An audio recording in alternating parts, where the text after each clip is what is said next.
What up, everybody? D block, let's do it. Wow. Let's do the whole D block.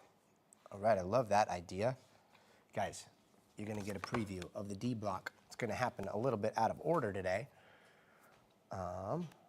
Let's see. I'll put it on this view so you can see it. D block at the desk. Yeah. Great. What up, BK Vance? We are fire. J Place, hello. Hi, hello. SML, hello. Today is my 10th anniversary of. Wow. We're grateful too.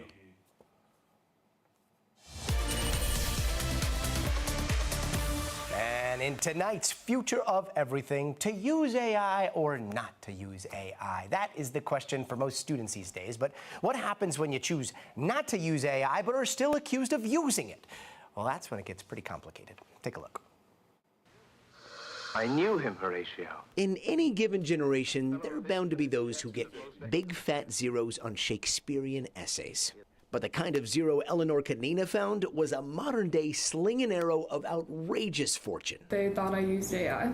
Kanina's teacher had used detection software that is intended to sniff out AI writing, but she says it was a false positive. I was kind of offended that, they would accuse me without any proof whatsoever, and they just assumed something about me that wasn't true. She eventually cleared her name after another teacher did a deep dive into the document history. He saw the progress that I had for my work, and then afterwards he approached me and apologized for the whole situation. A somewhat happy ending for Eleanor's star-crossed essay, but a growing problem for students across America. How accurate are AI detection tools? We have a 1 in 10,000 false positive rate. Max Sparrow is the CEO of Pangram. How can you be so sure? Oh, we've run this on millions and millions of documents that are known to be human, and so we just measure it. Do you have the counterweights of millions and millions of documents that are definitely AI? Yep, we generate those ourselves. That's how we train the model actually, and that's how it learns so well. Is we just need to see tons and tons of training examples. Here at NBC, we decided to do some tests ourselves using various AI detection tools. Now, there are certain characteristics that usually pop up from time to time in AI. Certain things AI does over and over again. We're going to try to see if we can simulate some of that. If we think we're writing like AI, whether it'll know if we're human or one of them. Oh, we tricked them. Okay, here we go. Your text is human written, but 15.3% written by AI.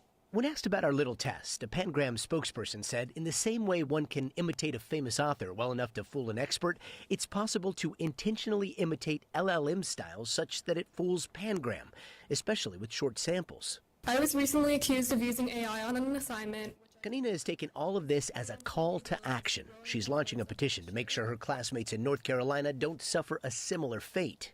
In a statement to NBC News, a spokesperson for the Wake County Public School System says, "We are actively evaluating adopting policy and guidance related to artificial intelligence. We are listening to feedback from students, families, and staff." What are you hoping happens with your petition here?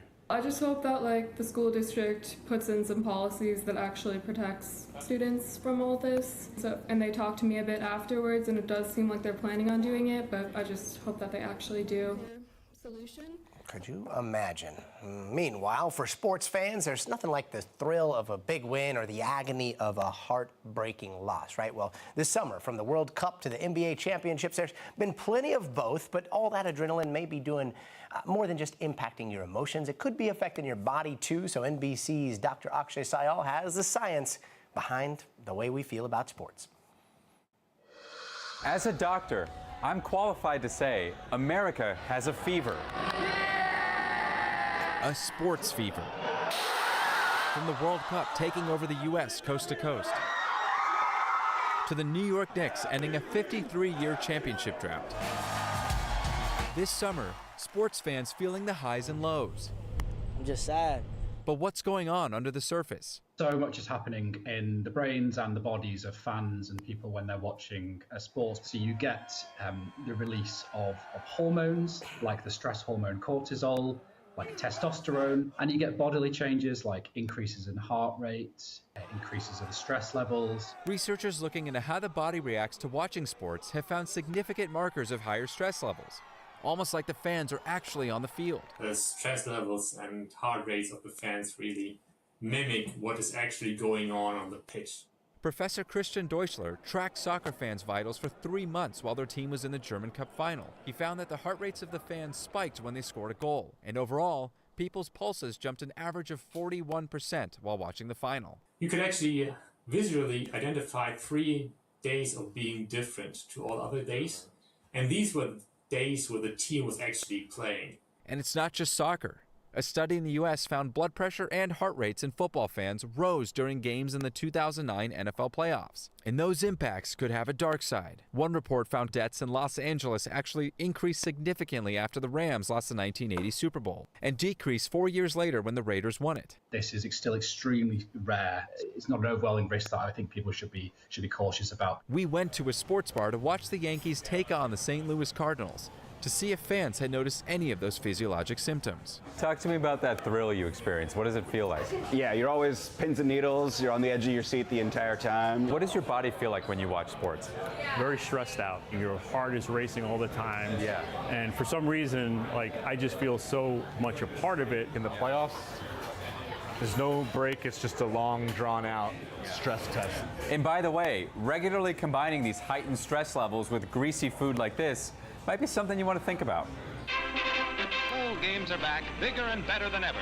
Sports, of course, throughout history, helping channel some of our aggressive instincts to fight into healthy competition, from the ancient Greek Olympics to the national pride that comes with the World Cup today. And while the health benefits of exercise have been known just as long, scientists say just watching sports may even have some positive effects. Humans are such social creatures. We love being around other people, and particularly people who share in our interests and our goals, and we can find meaning together. Some research shows that people who attend live sporting events record higher levels of life satisfaction and lower levels of loneliness. Another found that across Europe, national team wins in the 2024 Euro Cup soccer tournament were associated with a 27% increase in sexual activity, meaning even with some minor risks, the benefits of a big win could continue long after the final whistle.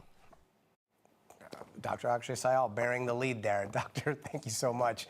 And remember way back in the day when teenage boys smelled like way too much Axe body spray? Well, move over Axe, because we are now in the age of smell maxing, or scent maxing, as Gen Z is calling it.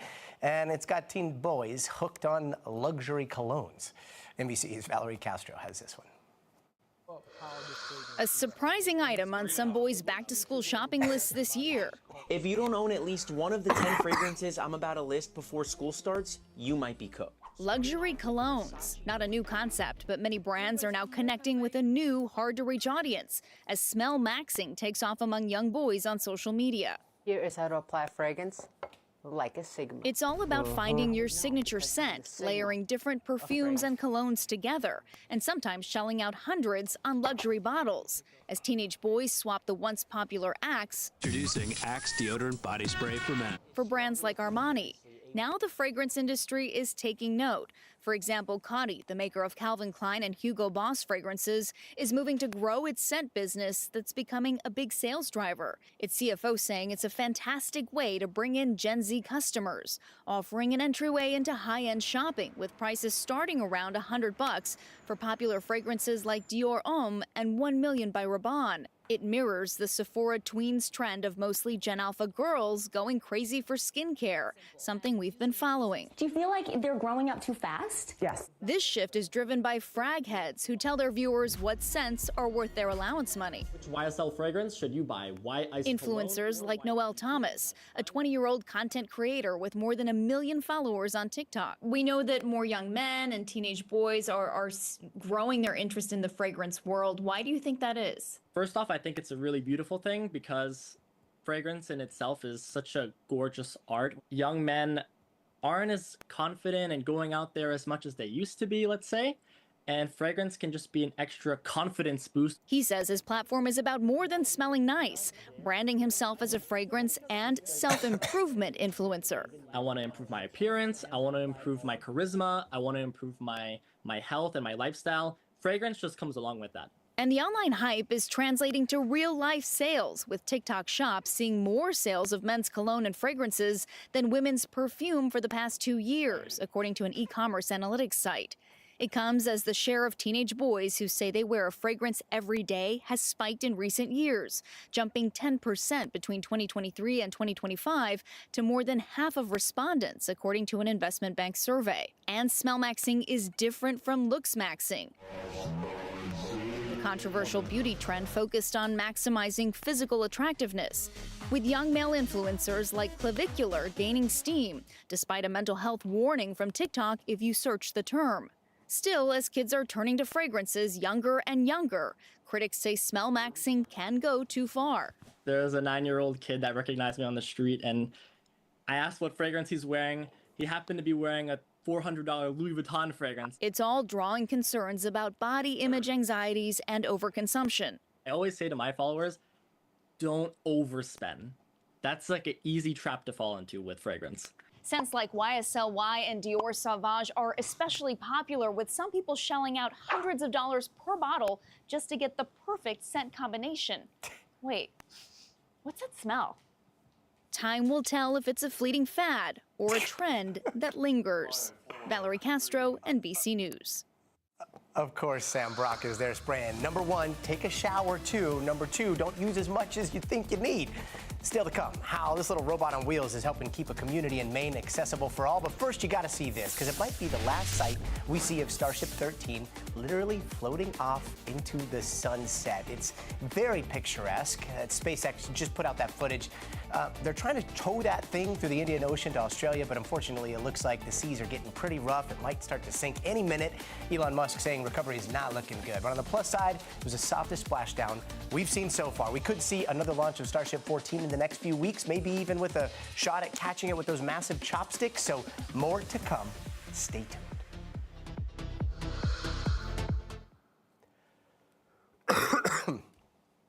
Hi. Sam, I wonder what Sam was spraying. What do you think, Lise? That was my favorite cameo ever. I laughed out loud when I first saw that. I today. wish it was probably Axe. Sam. It was not Axe. It was not. Sam does not smell like Axe. Okay. Sam is a very classy guy. Dude, Sam smells good. Sam is a great smeller. Meanwhile, warning lights are flashing today in the labor market. Last month's job report is in, and the numbers are not as much exactly of a thing what. as because they have so much of like the body washes and everything the these mining days. industry, That wasn't as much of a thing. Focusing resources on that, but again, some members. I just remember they would like have those things and they would just spray them. Let's like bring in George crazy. Solis, who's been following this on the ground in Puerto Rico. But yeah, it's All right, I'm a super 90 smeller, seconds so. to the top of this. Well, That that's stuff is actually funny because sometimes my super husband offensive. can never smell anything. He's I the know, opposite. that's crazy. That's a superpower. Sorry, guys. Still have the distinct memory of Axe clouding the room after lunchtime basketball sesh. Yeah, Binks, I do too. I totally remember those days. Sorry, guys. Man, it's gotta be this weekend. Hopefully this weekend. Dakar. There's this one kind of citrusy one from Lacoste that I like. It's in a red bottle. About 30. Starting back here. But yeah, I don't usually use it. You know what I like? Chi has hairspray that smells really good. And sometimes I'm like, well, I just hope I smell like my hairspray. Standing going, 20. 20 seconds, let's go. All right. Good show. Have a good show, everybody. Can you hit that thing on the prompter?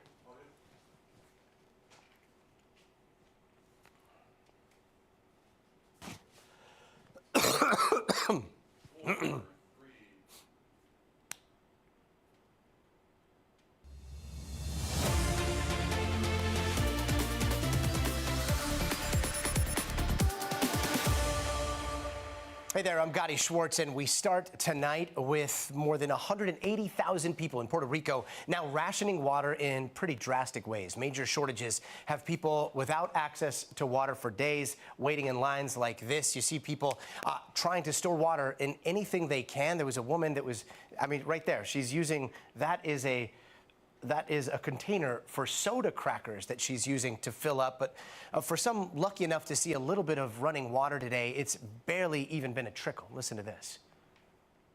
How long could this last? I won't be surprised in an hour it's completely gone, or maybe less. It comes as high temperatures and record-breaking drought grips that island with little relief in sight, leaving reservoirs like this one right here at critically low levels.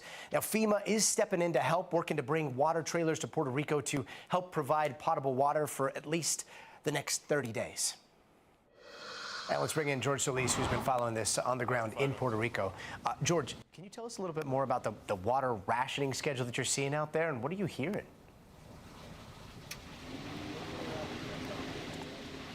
Yeah, Gotti. So the plan calls for 2 days without water, 2 days on. But if you talk to Puerto Ricans here, they're saying it's really not making much of a difference, especially for those that have been without water for days, weeks, some even without water for months. Here in this particular zone that I'm standing here in this neighborhood in San Juan, we actually spoke with a father and his daughter. They were supposed to get water back today.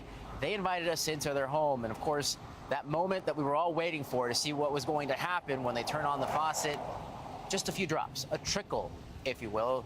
Of course, he says, this is a joke, because how am I supposed to wash my clothes? How am I supposed to take a shower? How am I supposed to flush my toilets with this? So we actually met them at the very tanker that you're seeing behind me here. This actually got tapped earlier today. It had to be replaced. Just gives you a sense of how many people are coming to fill up containers like this one here. I mean, this is an extreme of what someone is doing to make sure they have enough water for all their basic essentials. Now, mind you, this is also supposed to be potable water, right? Something you can drink.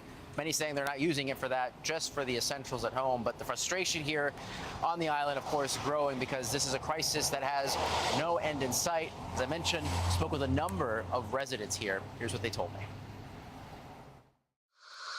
Esto es horrible, esto es un desastre. Puerto Rico está hecho una porquería. Porque yo tengo 84 años y en mi vida yo había visto una cosa así.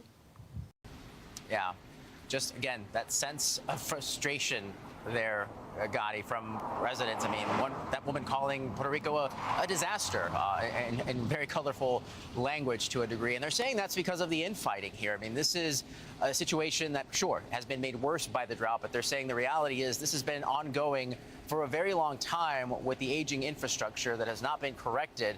So it's only just made a bad situation even worse. And of course, it's always the people that are caught in the middle, Gotti. Yeah, 84 years old. I mean, what is that woman doing for water? What are other elderly people doing for water right now?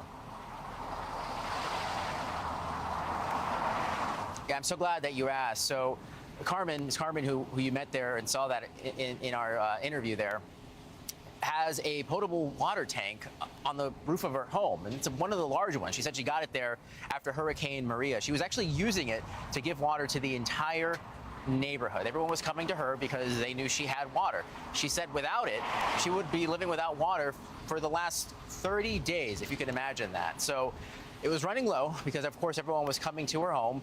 And now she had to call the mayor of the town, Trujillo Alto, to come back and refill it and bring her some extra bottles of water because she said, I'm elderly, I'm disabled. I certainly can't come to one of these containers and get the water myself. But again, this is what people are doing, and they're saying, unfortunately, this has been their way of life. They want answers, and they're, to this point, demanding accountability, Gotti. And George, Puerto Rico is an economically stratified place, like so much of Latin America. Is this impacting those with money in Puerto Rico or tourists as well?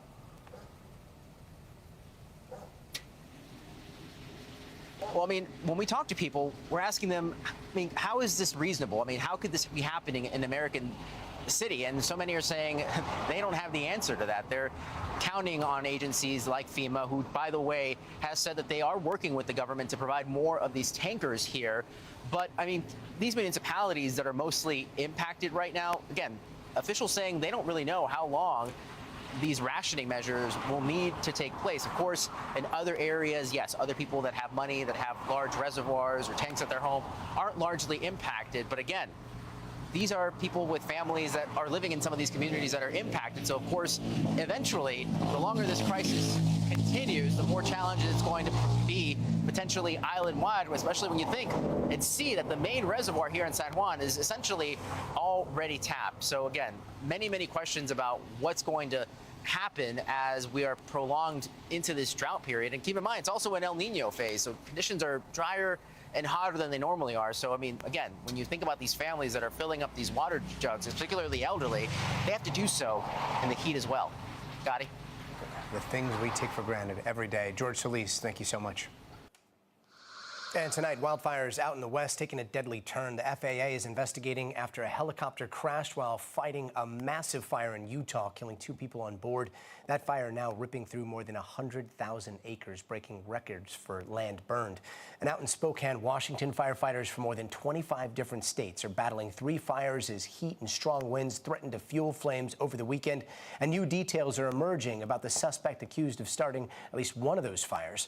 Court documents say the 37-year-old Spokane man told detectives he used a weather app to wait for the perfect conditions for a dry, windy day before allegedly starting that fire. Let's bring in Ryan Chandler, who's been following this from Spokane, Washington. Ryan, that is very disturbing, and it seems like he's talking to investigators, right? What else do we know about this arson suspect?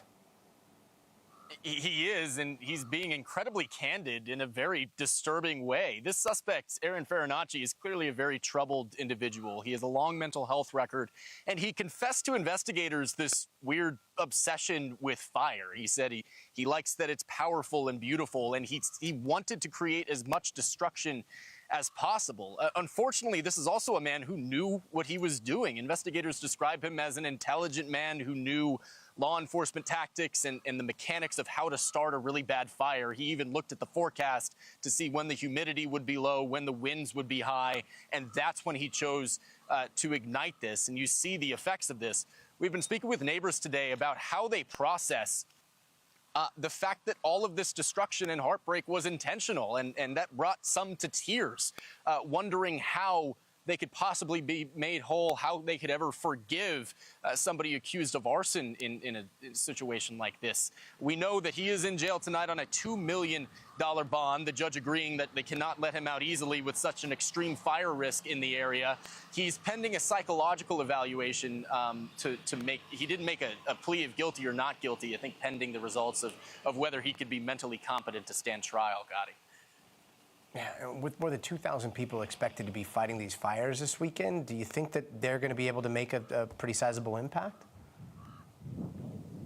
So we were just speaking with the assistant fire chief here in Spokane, and he said that there is no community in the country that can deal with a disaster of this scale on their own. So they have been very fortunate to have a huge outpouring of support of firefighting personnel from 27 different states. He said up to 3,000 people could be fighting these fires through the weekend because they know the extreme risk could lead an ember to creating a brand new fire that could threaten so many neighborhoods. They are taking no risks. In fact, we saw a new fire break out just on the outskirts of town, not far from us today. It only got to about half an acre before many, many tankers pounced on it and were able to stop its advance quickly. That is a testament to the preparation and how seriously this community is taking this risk, Gotti. Ryan Chandler out there in Washington with I think the haunting sound of crows behind you. Ryan, thank you. Meanwhile, warning lights are flashing today in the labor market. Last month's job report is in, and the numbers are not exactly what experts had in mind. The United States economy lost 23,000 jobs in July, and that's not all. They revised May, did some recalculating, May and June, and those now show that the economy didn't actually add as many jobs as they thought, off by about 100,000, 103 to be precise. Here's the confusing part. We're seeing unemployment rate that fell to 4.1%, but economists say it looks like that's because hundreds of thousands of people have left the labor force and stopped actively looking for a job. Now, the report could be a pretty big blow to President Trump, who's been touting his economic policies. It's a hard hit less than 3 months ahead of the midterm elections, and it comes against the backdrop of the unstable U.S. war with Iran. And let's get to NBC's Gabe Gutierrez at the White House right now. Gabe, the president has spent months arguing that his economic policies are delivering results. Does this report make that message harder for the White House to sell? Well, potentially, Gotti. Look, the White House says that this, it's not trying to downplay these numbers. Earlier today, we heard from the director of the National Economic Council, Kevin Hassett, trying to argue that these numbers were noisy. Well, what does he mean by that? Well, as you laid out, it paints a complex picture. Yes, economists did expect the U.S. to gain more than 80,000 jobs during this report. Instead, it lost. The economy lost 23,000 jobs. Very significant, many analysts say. But the White House is trying to argue that, look, manufacturing jobs ticked up. And, by the way, stocks had another record day on Wall Street. 401ks are surging. And the president has been traveling to Las Vegas this week, trying to, sell some of his policies ahead of these midterm elections, the no tax on tips. He's also trying to argue that the ramped up deportations that his administration is undertaking, that will cause costs to go down, even though some other economists dispute that by, taking, immigrants outside of the labor force. Still, there's a lot writing on this explanation ahead of the midterm elections, and you did point out the Iran war is also very significant here because there's a lot of uncertainty with gas prices now hovering just above $4 a gallon, an average for a gallon of regular unleaded, and there are an incredible amount of uncertainty about what's going to happen ahead of the midterm elections. But yes, this was not a good jobs report that the administration now has to sell ahead of this midterm election campaign, Gotti. And does the White House have enough time to turn this around before voters head to the polls? I mean, November is still a ways away, but we've seen this president use executive orders to try to move the markets, right? Well, look, the president has said before that the markets can turn, very easily based on what he says. He is, sometimes seen as a cheerleader in chief, willing to take credit for when the market is doing really well, but downplaying it when it's not. The president did have interesting responses when it came to the midterm elections in an interview he just did with Punchbowl News that, was just published this morning. He says, one, he acknowledged that Republicans might face an uphill climb during these midterm elections because no matter how good a president is doing, that voters tend to punish the party in power because they want change. He acknowledged that. He says that, the president's party tends not to do well in midterm elections historically. But he also said that voters seem to be angry at Republicans. And when the interviewer pressed him on, they don't seem to be angry. Are they angry at you? He said no. He thinks that voters, his base especially, is not angry with him, but he did acknowledge that some of them may be upset with Republicans more generally, and certainly there has been frustration on Capitol Hill among some Republicans who feel that the president has not been talking about some of the issues that matter most to Americans, these pocketbook issues, the economy, and they feel that perhaps he might be getting bogged down in this in conflicts overseas, the Iran war. There has also been no solution to the war in Ukraine as well, and so some of these Republicans on the Hill are concerned about the election message, heading into the midterms. Just this afternoon, the president posted on social media, picking a fight again with his U.S. attorney here in D.C., Jeanine Pirro, over the controversy over the reflecting pool instead of driving home the economic message. Now, he did have an event this afternoon at the State Department where he talked about the mining industry and, focusing resources on that. But again, some members of his own party are concerned that he's not doing enough to sell his economic message ahead of the midterms, Gotti. Gabe Gutierrez at the White House. Gabe, thank you. And on Capitol Hill, the confirmation of Todd Blanche as Attorney General looks like it could happen at any moment. But today, another Republican Senator, Lisa Murkowski from Alaska, saying that she would vote no, in part over the Epstein case.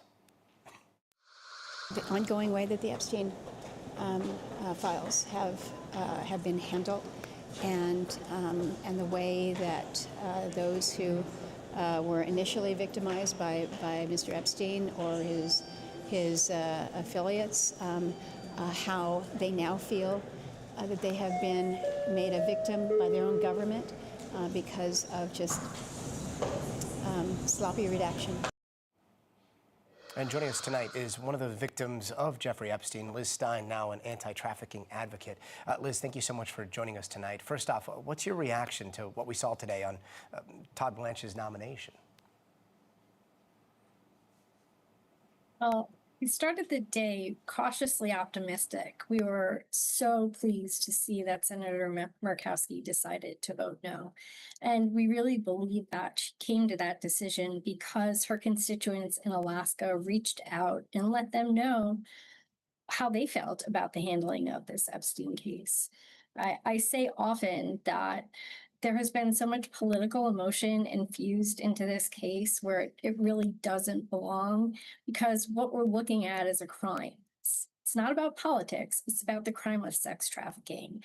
And I think that Senator Murkowski today really showed us that she fully understands what that means, and we appreciate her support. Yeah, it does seem like there are some that are listening, and yet it doesn't seem like it's going to be enough to really make a meaningful change in the nomination here. Are you still holding on to hope? Of course we're holding on to hope. It's not over yet. Gaudi, we sometimes forget the power that we have as citizens of this country. We are the ones who will elect our senators, and they are our voices in Washington, D.C. And I think that there's something very simple that that people can do across the country, and that is call your senator. Let them know how you feel about the handling of this case. Particularly if you live in Alaska, Ohio, or Utah, we think that those are senators that could really be in play here still. And so I would just really call on people to reach out and make their voices heard. We've been covering the difficulty in getting answers on who else might be involved in the Epstein files and the Epstein case. We're seeing that play out right now with this request from state investigators and the AG in New Mexico, who they say are being stonewalled by the feds. And then I think of every time you see all the victims standing on the steps of Capitol Hill so close, how many other victims are there out there that have not at all talk to investigators or survivor stories that have not been heard by those that are looking into the Jeffrey Epstein case on behalf of the government? Well, I can tell you that there are many of us. Personally, I reached out to the FBI around the time of the Ghislaine Maxwell trial, and although there is an intake form for me, no one ever followed up. And I'm a pretty prominent survivor, so I'm available to people. And so it really concerns us that not only is the DOJ not interested in following the information that they have already, but they have no desire, it seems, to interview those of us who have additional information. I'm sorry, and just to clarify, you're saying that after all this time, after all the times that you've come forward, talked to us, talked to others, and advocated for this, you have not talked to the FBI? No, I have not. Liz Stein, very illuminating. Despite Thank you so very much. Efforts. Yeah. Liz, really appreciate you taking the time, and we'll continue to stay on top of this. And we've got newly released video from this week's deadly shooting at an In-N-Out Burger in Idaho. That footage gives us a closer look at the terrifying moments during the attack and the heroic response that followed. NBC's Dana Griffin has more. Tonight, chilling surveillance video edited and blurred by police shows the Twin Falls In-N-Out shooting that claimed the lives of 3 and injured 7 others. The 24-year-old shooter pulling up to the popular fast food chain's drive-thru window in a white Honda Saturday afternoon, shooting and killing employee Ashley Garibai. Next, calmly walking up to this vehicle with a handgun, killing driver Christopher Claunch. This man seen running to confront the gunman is then shot. Police say he's former Twin Falls officer Austin James Scott. He survives. The gunman returning to the drive-thru, firing more rounds inside. Police say his gun jams. He goes to his car and retrieves a rifle. Inside the restaurant, sheer panic as this off-duty state trooper climbs over the counter with his gun, ushering employees to safety. He and the gunman exchanging fire. Outside, the gunman runs and falls, getting back up, returning to the window, letting off another barrage of bullets. Video recorded by a witness shows the moment Good Samaritan Jordan Salinas also engages the gunman, forcing him to run away. At a nearby Tesla charging station, the gunman shoots 3 additional people, killing Del Schultz inside his car. The shooter entering a visitor center. You see people crouching down, hiding just feet away. He leaves, engaging outside with a brave employee who appears to talk with the gunman. Police say that man distracted him long enough, allowing others to get away. To that young man, you are a hero. Where'd he go? That way? The gunman is last seen going down a nearby trail, officers running close behind. Hey, show me your hands! This is the moment officers confront the gunman before police say he dies by suicide. Investigators praising not only the heroic actions of bystanders, but the enormous response by law enforcement. This is by far the most extreme, complex, and dangerous situation that is completely unprecedented for our community. Police took no questions during today's press conference. They say they do not have a motive for the shooting. The FBI now asking anyone with information to come forward. So many heroes there. Dana Griffin, thank you so much. Don't go anywhere. Coming up next, Meta ordered to shell out more millions in that landmark ruling in New Mexico over online child safety concerns. We're breaking down how this is all playing out in court. Plus, what happens when you see or when you use AI to bust somebody else for using AI? Sometimes a totally false call. A look at this growing trend where AI is not always accurate. And also, if you see this QR code, feel free to just scan through with your phone. You can chat with us live. Let us know your thoughts all hour long. We are going to be talking to the chat right now as we go to commercial breaks. That'll take you behind the scenes on TikTok, Twitch, and YouTube.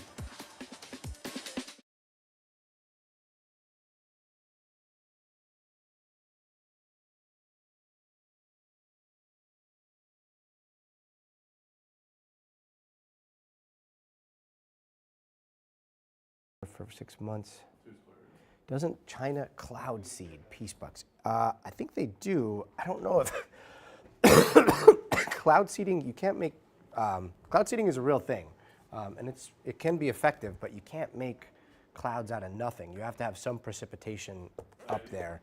And then you could introduce silver iodide, I think, and that'll create a little bit more of those, create bigger droplets. It'll eventually turn into ice and then rain. Chemtrails nonsense. It's not chemtrails nonsense, it's real. But again, very limited in what they can do. You'd think an island would have accessible water? Yeah, desalination. It's crazy how little research we put into that. Watched a video of CNN's control room back in the 80s. Now I get why you don't keep the control room audio on. That's for Lisa. Lisa's not a potty mouth. No. Lisa never. Wait, what was that last one? Somebody said, Jay Play said, I watched a video of CNN's control room back in the 80s, and now I get why you don't keep the control room audio on. No, you and Sean are always on best behavior. We are. Hey, Michelle. Hey, I'm on live, Mom. Michelle. Shout out to Michelle's mom. Let's see. What else? Okay. I'm on live, Pops. Yorkies, Pops. Shout out to you, too. All right, we'll just keep on this one for a little bit. About 20 seconds. Thanks, Big Mike. Okay, here we go. No coughs on air yet, right? Lise, did any of those ones make it? Or where's my mic down? Okay, good. 5, 4, 3. Hey, welcome back. Here are some other headlines we are watching tonight. A 14-year-old student opened fire at a high school outside Bangkok, killing at least 5 people and hurting more than 20. Police say the suspect also killed his 2 grandparents earlier in the morning, and after the shooting, he took his own life. And a man was taken into custody after barricading himself in a hospital in Washington state. Now, 2.5 hours after an armed man was reported inside, police were able to take him in. They treated him for self-inflicted wounds. Thankfully, no one at the hospital got hurt. And a father of 3 said he forgot to remove 2 loaded ammo magazines from his backpack before a family vacation to Jamaica. He says that TSA at Atlanta's airport also failed to find them. Jamaican police found them as they were prepared to fly home, and that man could now face prison time for at least 15 years. And a federal appeals court held judges' ruling to block construction of the White House ballroom while allowing their below-ground work to move forward. In a 2-to-1 decision, the D.C. panel said it's up to Congress to decide on the construction. Trump is blasting that ruling and promising to immediately appeal to the Supreme Court. And 3 missing people, including a kid who disappeared after going tubing on a river in Michigan, have been found alive. Crews have been searching for them for 3 days using drones and rescue dogs. People who know the family said they were not experienced and this was a spontaneous thing for them. And a judge in New Mexico just handed Meta a massive $567 million award on top of another $375 million that they had to pay just a few months ago.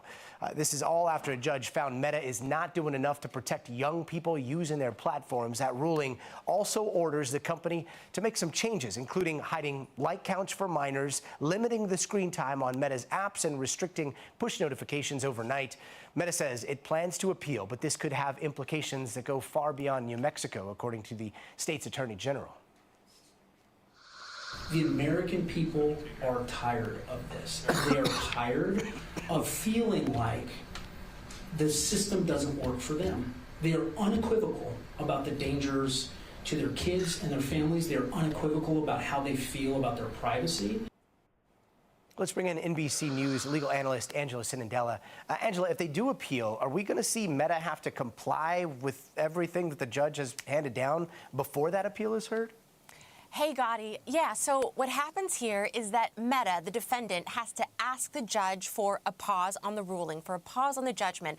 And so in this case, it would be up to the judge to decide. So there's 2 parts here. There's obviously the massive money judgment, but then there's also this requirement of what Meta has to do, changes they have to make to their product in order to make it safer. Now, usually when judges make this determination of whether or not to pause an order or pause a judgment, it has to do with what the public policy around it is. Like, where will this help or hurt the public if they pause it? And given how this would likely help the public so much, I think it's unlikely that the judge would pause the product changes, Gotti. And nearly $1 billion when you combine the 2 awards. That sounds enormous. Where's that money going, and what kind of hit is that to a company the size of Meta?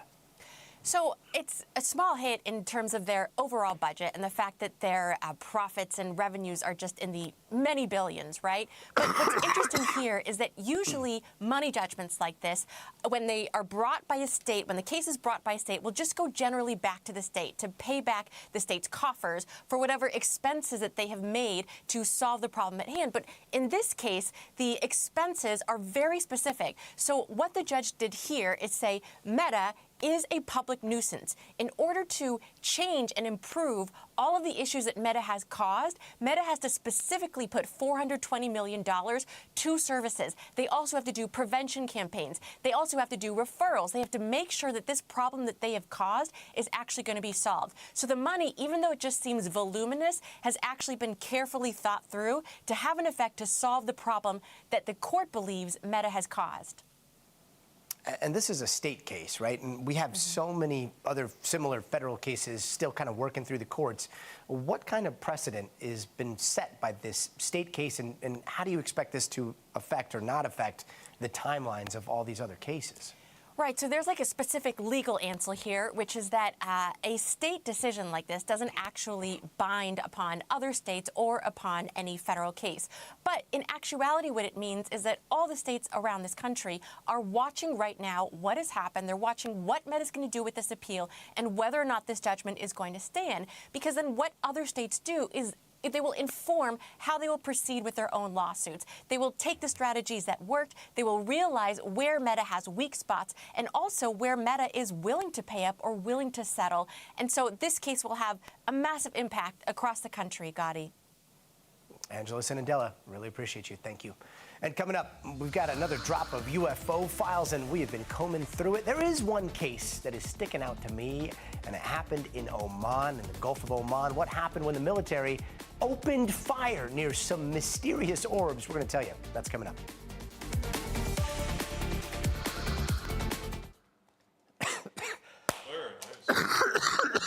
All right, we did it, Lise. And tonight, another big drop of declassified UFO, UAP files from the government. And if you watch this show, you know how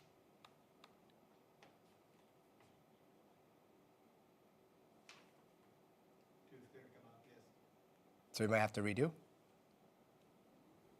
Okay. Okay. Jay Place, we would love to. But there are legal considerations that go into, it gets complicated with Section 230, but that would be a great idea. Peace bugs. Okay, I'll just save you some time. The videos are not great. They never are. The videos are always pretty trash, if you ask me, because they don't show.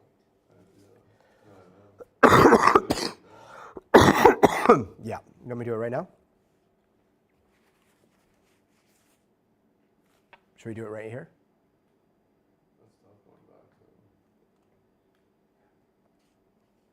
Lisa? Sorry, 2 seconds. Okay. All right. Anyway, watch this next segment. Then you don't have to go through all of the different files. And if you do go through them, just skip all the videos. They never show anything crazy, or haven't yet, other than that one instantaneous travel that might have just been the camera stopping. I don't know. But the narratives are very, very interesting. And we're going to break down the full narrative, and then we're going to go to Avi Loeb, and we're going to get his take. So this is an interview we shot in just a little. We're going to air it in just a second here, but we shot it just a little while ago. What am I drinking tonight? Tea. But yeah, the new batch, again, the thing that stinks is usually it's videos with no context. There is an exception to that in this particular case happening over the Gulf of Oman. And it's really, really interesting.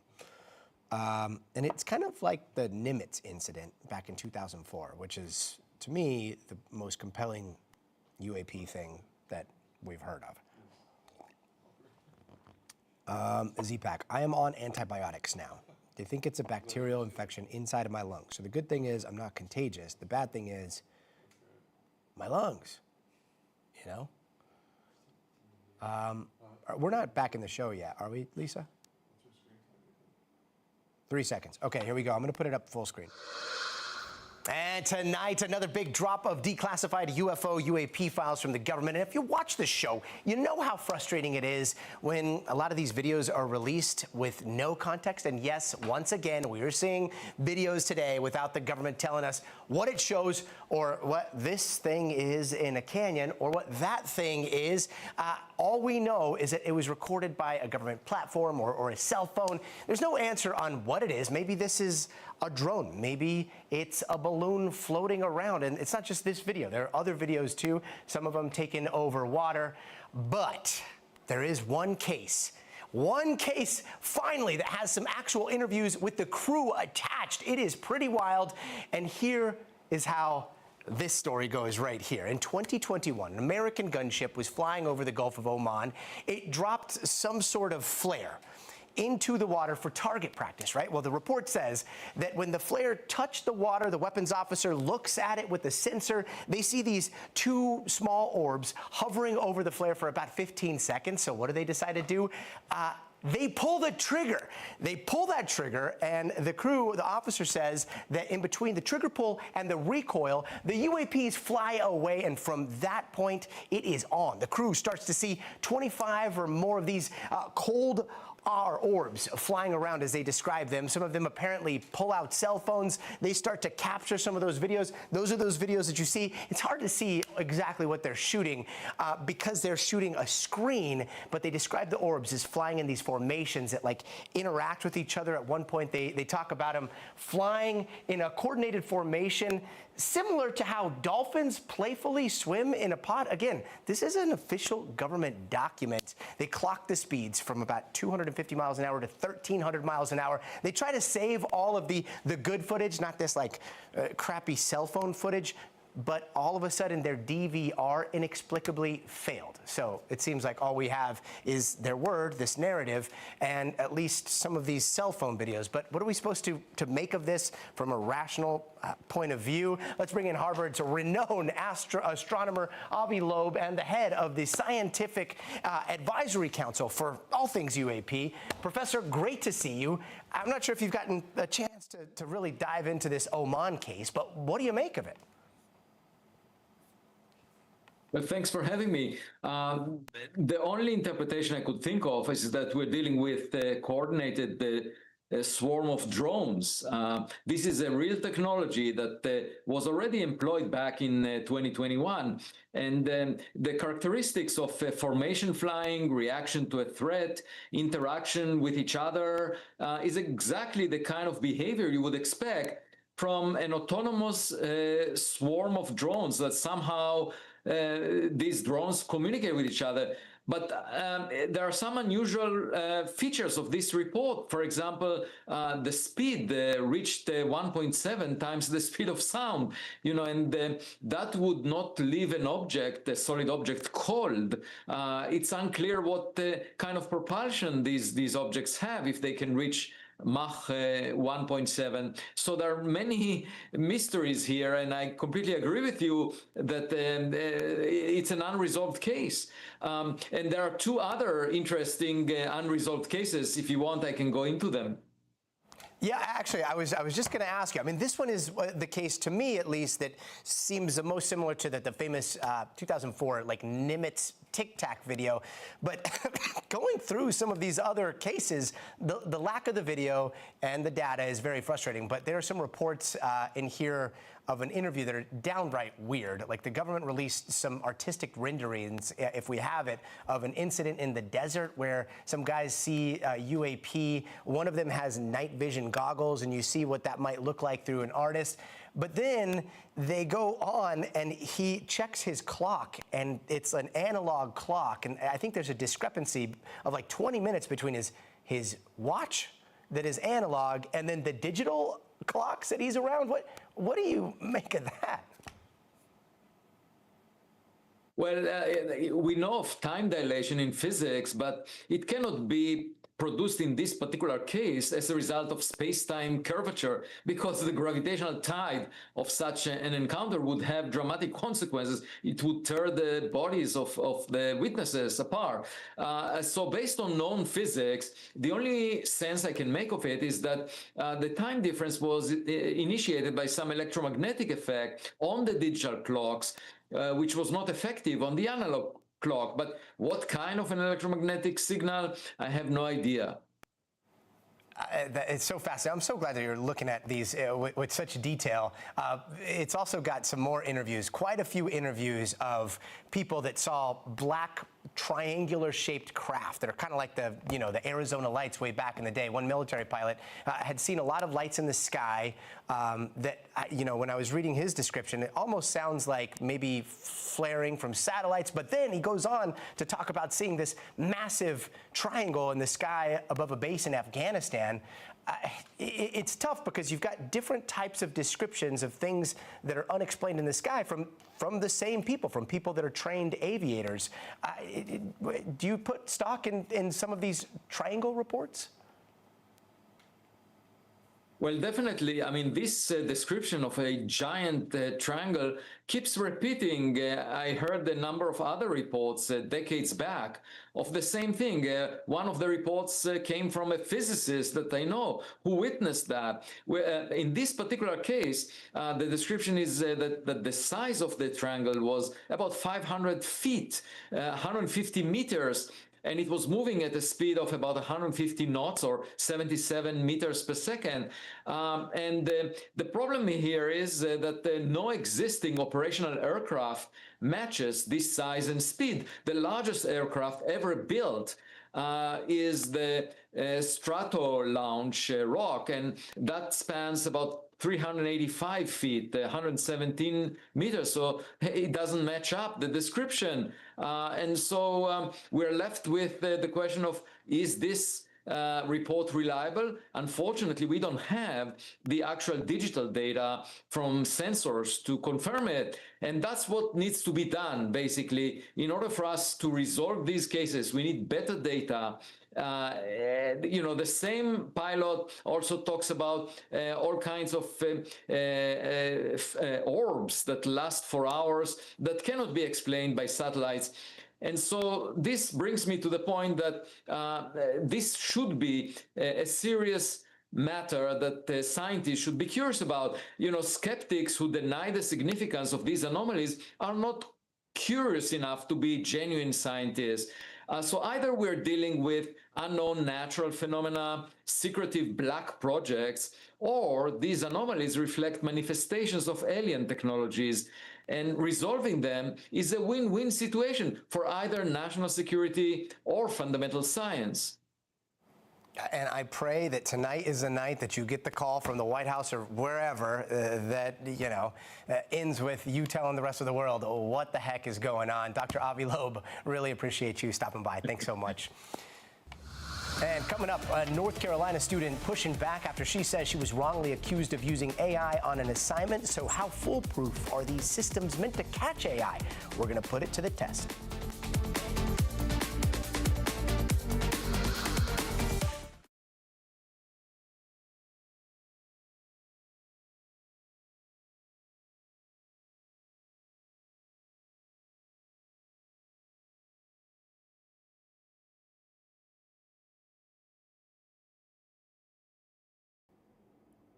Are these UAPs something we can't understand?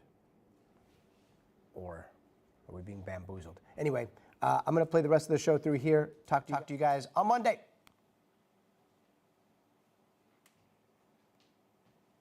Stand by. 4, 3. Tonight, the FAA is investigating after a helicopter incident with 2 people on board while fighting a massive fire in Utah. Now, that fire ripping through more than 100,000 acres, breaking records for land burned. And in Spokane, Washington, firefighters from more than 25 different states have been battling 3 fires as heat and strong winds threatened to fuel flames over the weekend. And new details are emerging about the suspect accused of starting one of those fires. Court documents say the 37-year-old Spokane man told detectives he used a weather app to wait for the perfect conditions, a dry, windy day before allegedly starting the fire. Let's bring in Ryan Chandler, who's been following this from Spokane, Washington.